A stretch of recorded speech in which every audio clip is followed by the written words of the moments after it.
Hey everyone, and welcome back to another edition of The Explainer. I am absolutely thrilled you're tuning in today because we are going to tackle something incredibly practical. You know, if you work in local commerce and you've ever felt that slight wave of panic when an English-speaking customer walks into your shop, well, take a deep breath because this explainer is exactly what you need. Today we're covering Session 5, Describing Your Products. Our goal here is super simple. We want to empower you with the foundational rules and the vocabulary you need to confidently assist literally anyone who walks through your door. So let's just jump right in. Okay, so here's our roadmap for today. We're taking a really simple building blocks approach. We're going to cover 1, the golden rules, 2, essential describing words, 3, what is it made of, 4, helping your customers, and finally, 5, the perfect description formula. All right, let's kick things off with Section 1, the golden rules. Okay, let's dive into this. I know the word grammar can sound, well, a little intimidating sometimes, but I want you to think of these English grammar rules not as hurdles, but actually as simple, easy to learn shortcuts. Because once you know the shortcut, the whole language just kind of unlocks for you. So, the most fundamental shortcut we have is the difference in word order when we're describing things in English versus Spanish. In Spanish, you'd say la camisa roja, right? The noun comes first and then the describing word. But in English, it's the exact opposite. The describing word, the adjective, always comes before the object. It's the red shirt, not the shirt red.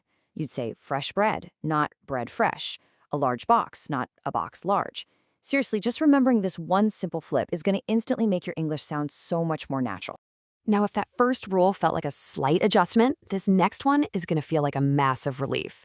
In English, adjectives absolutely never change. It doesn't matter if you're talking about one single item or 100 of them, the describing word stays exactly the same. You do not add an S to make an adjective plural. It's a total game changer. English adjectives are actually way easier to manage than you probably thought.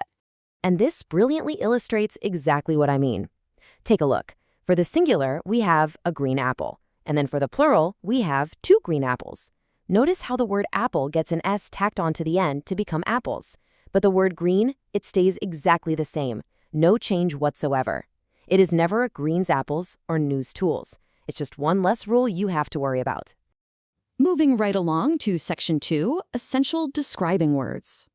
So now that we've totally mastered those 2 golden shortcuts, let's start layering on the essential vocabulary bricks. These are what you'll use to actually build out your descriptions on the shop floor. First up, we've got sizes: small, medium, large, and extra large. Pretty straightforward. Then we have colors: red, blue, green, yellow, black, white, gray, and brown. Now here is a fantastic pro tip for you. You can instantly double your color vocabulary just by adding the words light or dark right before the color. Think light blue or dark green. It immediately makes you sound so much more precise.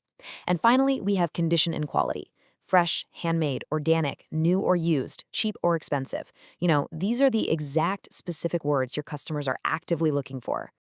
All right, let's move into Section 3, what is it made of?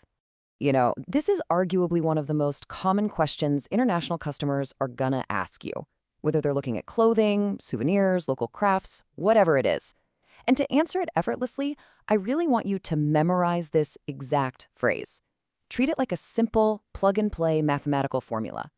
When someone points at an item and asks, "What is this?" your absolute go-to response should be, "It's made of," plus the material. It's made of, it's smooth, it's highly professional, and it makes describing items incredibly actionable. So let's actually plug some core materials into that formula. We have cotton for algodón, leather for cuero or piel, wood for madera, glass for cristal or vidrio, and metal, which, hey, is wonderfully spelled the exact same way but just pronounced a little differently. So using our formula, you can confidently tell a customer it's a cotton t-shirt, or these are leather shoes, or it's a wooden frame. Super easy, right? Let's keep that momentum going with Section 4, helping your customers. Okay, now that we've got the vocabulary and the grammar down, let's shift gears a bit. Let's focus on active customer service and simulate a real interaction with an English-speaking buyer. I highly encourage you to literally borrow this exact quote and use it on your shop floor today. What color do you prefer? It's polite, it's direct, and it immediately engages the customer. It really is the perfect way to confidently ask about their preferences without overcomplicating the whole conversation. And here is your second quote to memorize. What size do you need? If you're selling clothes, shoes, or even just boxed items that come in different dimensions, this is the perfect, polite follow-up question. It shows the customer that you're attentive, you care, and you're ready to help them find exactly what fits. All right, now here is where we become master salespeople. Combining these two sentences is an incredibly professional way to narrow down options and close that sale. You say, "Do you like this one? We have it in blue and red." By doing this, you're offering them a choice, you're actively utilizing your new color vocabulary, and you're guiding the interaction seamlessly. It's a total win-win. And finally, we arrive at section 5, the perfect description formula. Now, what's really interesting about all of this is seeing how easily these individual bricks, the rules, the sizes, the colors, the materials, stack together to create flawless professional sentence structures. Just look at the flow here. Step 1, you start with, "It is a." Step 2, you add the size or the quality. Step 3, you drop in the color. And step 4, you end with the product itself. So putting it all into action, we get these perfect sentences like, "It is a large blue shirt," or "It is fresh organic bread." You literally just follow the map. But hey, let's be real for a second. Sometimes the shop is packed, there's a huge queue at the register, and your mind just completely goes blank. It happens to all of us. So if you ever forget that step-by-step order, here's a helpful little shortcut. The simple description tip.